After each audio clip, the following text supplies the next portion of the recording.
The college football season is finally inching close, and we've had a handful of different previews. Check out the channel. We've had Position 360s where we've reviewed and then previewed each position that the Clemson Tigers have.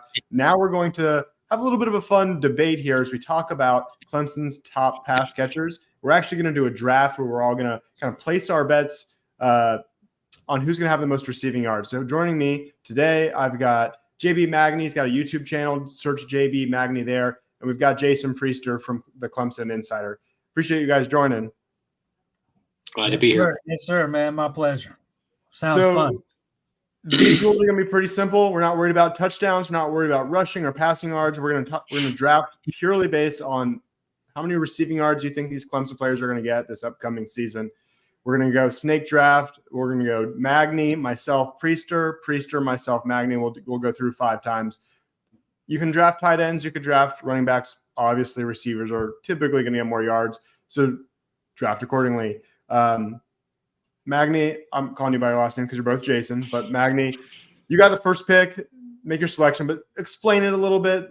You know, I'm sure there's other guys you consider. So make your pick and then kind of tell us why.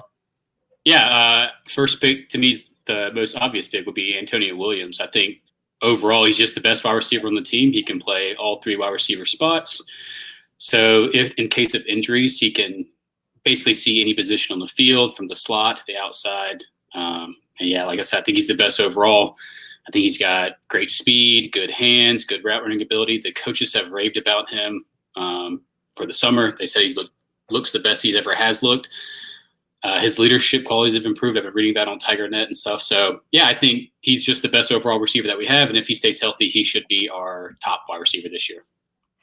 Yeah, I wish I had the first pick. That's who I would have taken. I made the draft order, so I don't want to say I wish I had it. But good pick. Can't disagree with anything you said there. Second pick's not quite as straightforward to me. I'm going to go with Tyler Brown, but could have gone a couple different directions. Tempted to go well, I don't want to give away my pick to Priester, so tempted to go a couple different directions, but I went Tyler Brown because I think he's going to be the starting slot receiver. If he stays healthy, I think he pretty much cements that spot. Stellato will play there as well, but I think, you know, he had over 500 yards, led the team in receiving yards last year with 531. So with the second pick, I got the returning sophomore who led the team as a freshman receiver in receiving yards. I think that's pretty good. 531. I don't think we see that skyrocket, but I think we see it inch up 550, maybe 600. I think Antonio Williams has more upside, but I feel pretty solid that I've got a good pick in Tyler Brown.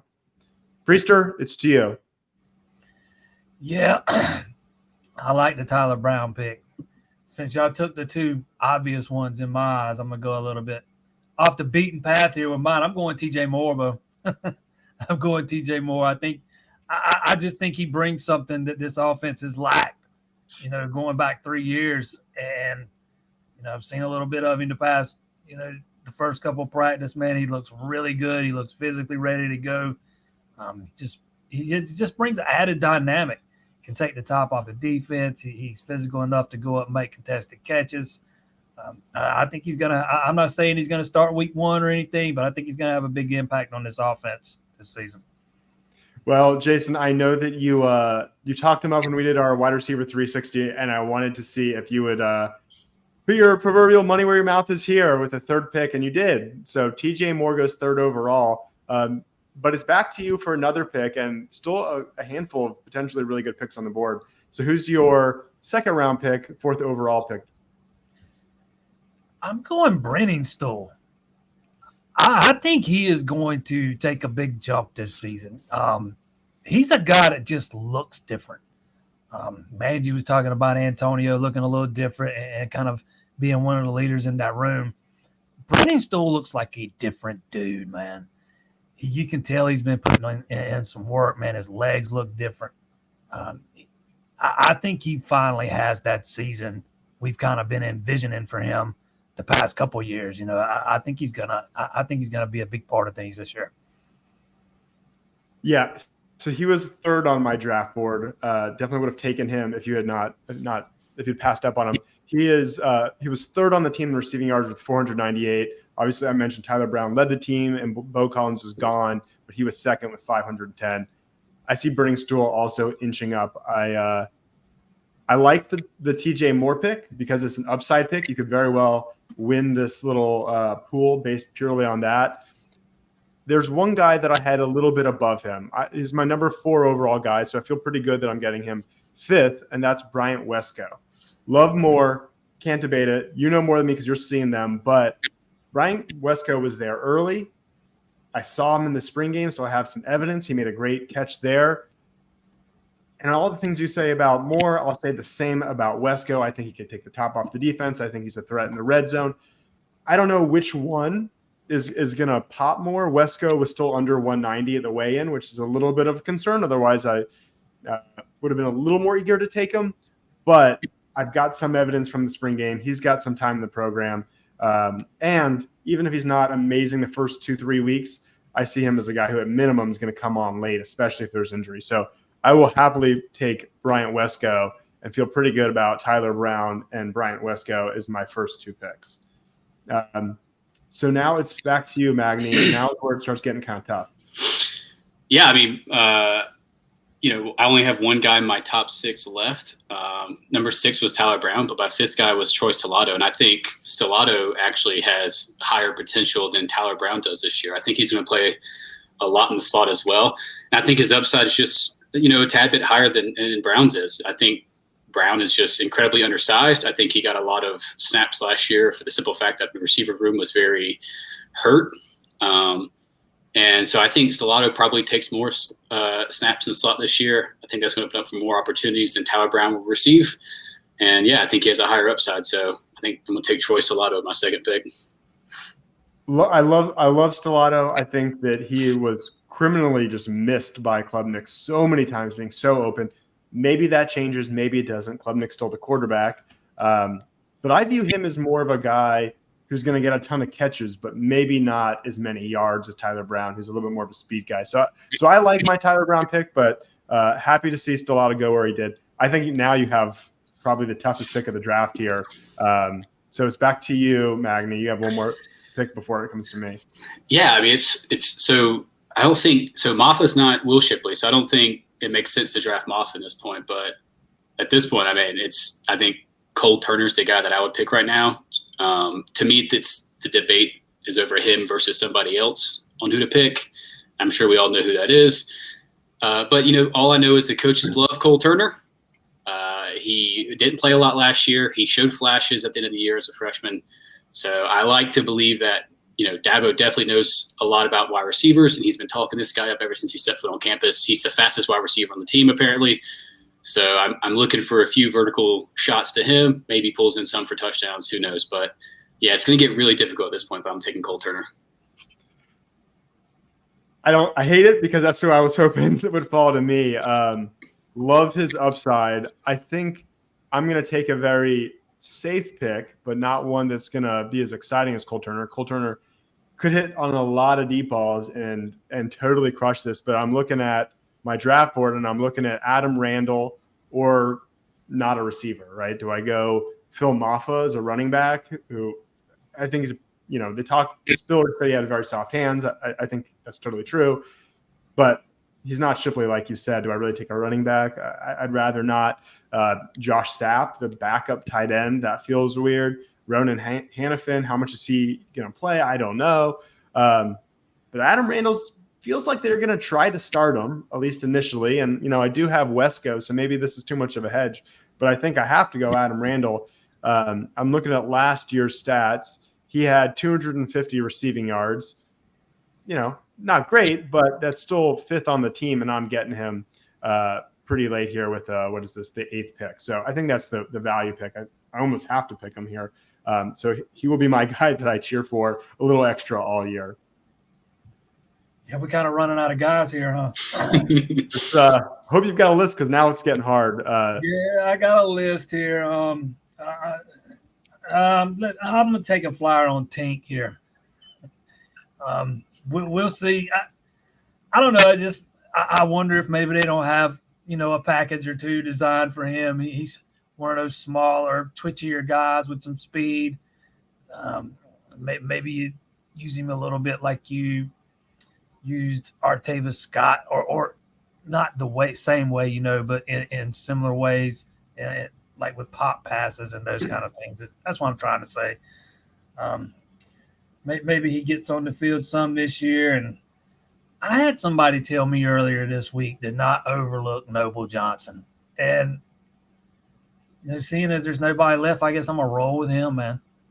Wow. Okay. He was not on my draft board. So that is interesting. Not either, but we kind of running out of picks here. And he was a guy, man, that I watched work out at camp, before his freshman season. He was one of the best receivers at camp that summer. It was obvious when he got here last year that he had a lot to learn, and he had a ways to go. But we'll see if he can make his mark this year. Here, I'm taking a flyer here. Now, what's the backstory on his car accident history? Like, is he healthy now? Do we know what the deal is? Yeah, he was out there. There were only two guys, no guys in yellow at all Thursday or Friday. Only two in green: Vic Burley and Keith Adams Jr. The rest were ready to roll. Well, that's certainly encouraging. All right. Yeah. Well, it's back to me. And in my mind, I have two options. I can go Phil Maffa or I can go Josh Sapp. Those are the two I'm considering. With Sapp, to me, it's like, do I think Brenningstool is going to get hurt? He hasn't really been injury prone at all. Phil Maffa feels like a safe pick.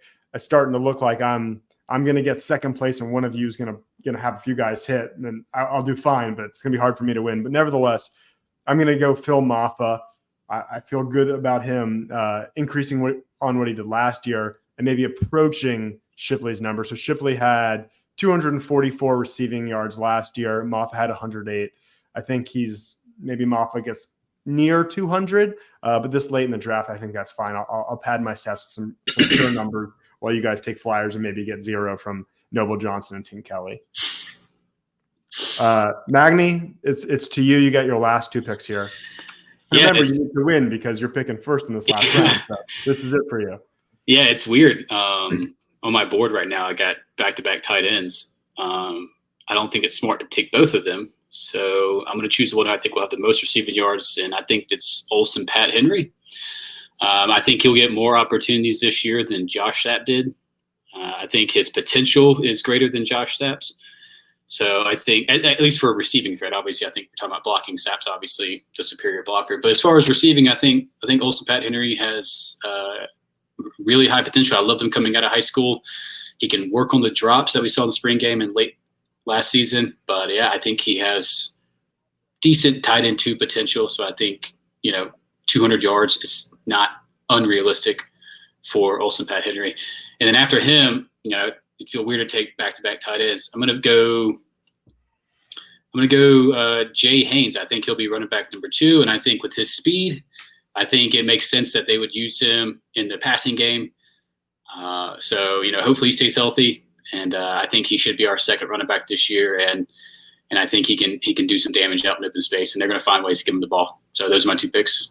Okay, so you've got Antonio Williams, Troy Salato, Cole Turner, Olsen Pat Henry, and Jay Haynes. You took some shots. You're either going to whoop me or I'm going to whoop you. It's not going to be close. And I started writing in Josh Sapp. As soon as you mentioned tight end, I'm typing in you got Josh Sapp. And then you surprised me. So I'm going to, without hesitation, take Josh Sapp to round out my very safe, less exciting board of Tyler Brown, Bryant Wesco, Adam Randall, Phil Maffa, and Josh Sapp. Priester, close us out. Yeah, Magni took both the guys I were hoping were going to fall to me, especially Olsen Pat Henry, because I'm like you. I think he's going to have some opportunities this year. I don't know, seeing Josh Sapp weigh in at 223. I think Olsen Pat Henry's going to have some opportunities. But let's see. I guess I'm going to have to go Ronan Hannafin. That's about all that's left here. Yeah, I mean that's probably the obvious pick, right? Yeah, it's either him or Betancourt, and I lean towards thinking he's going to redshirt. So. I would expect so. Yeah. Yeah, I guess I'm gonna go with Hannafin. All right, let me pull up the official draft board here, and we can talk about our kind of recap our picks here. Give me 1 second if folks don't mind waiting.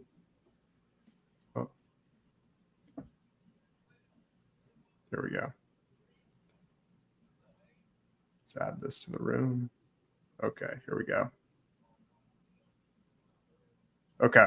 So I'm gonna talk about mine first. I'm gonna go a little out of order here. So Tyler Brown, Bryant Wesco, Adam Randall, Phil Moffitt, Josh Sapp. I will admit I'm a little concerned that Tyler Brown has a sophomore slump. Magni kind of alluded to this, but second pick, I'm getting the guy who led the team in receiving yards. I don't see him dropping a ton from, I think it was 531. Would be surprised if he's healthy for that number to go below 500. I just don't know that he has kind of the runway to get 700, 800 that I think Antonio Williams does. So certainly would have taken Antonio Williams 1, but obviously he wasn't available.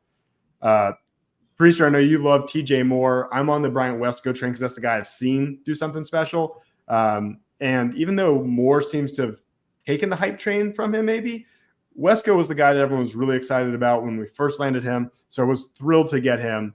And then Randall, Moffitt, and Sapp are kind of boring picks, but I'd be surprised if they don't all have something close to 100, 200, 300 yards. So I'll play the accumulation game.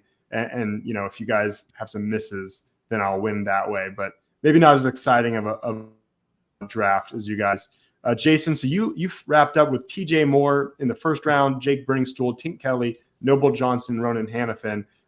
You know, I was sort of teasing Magni, but really you're the one who took the shots because Moore and Bringstool could have crazy years, but they could also combine for 600 yards. Any thoughts on your draft?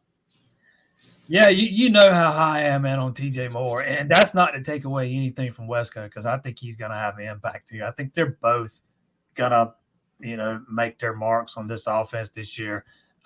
You know, with Wesco coming in at 182, I just don't know that he's going to play every down. But both those guys bring something, man. It's we'll see which one of them pops a little bit more than the other. But I had to take some flyers there at the end. Maybe, or fingers crossed, they'll have a couple packages for Tink Kelly to get him on the field and help me out in this thing. And you know, we'll see with Ronan Hannafin and Noble Johnson. I might be pulling up the rear here. I will be sure to tease you if you are. Magni, any final thoughts on your draft before we wrap this? Yeah, I mean, I think having the first pick, if there's any receiver that could potentially have a 1,000 season, it's probably Antonio Williams, in my opinion.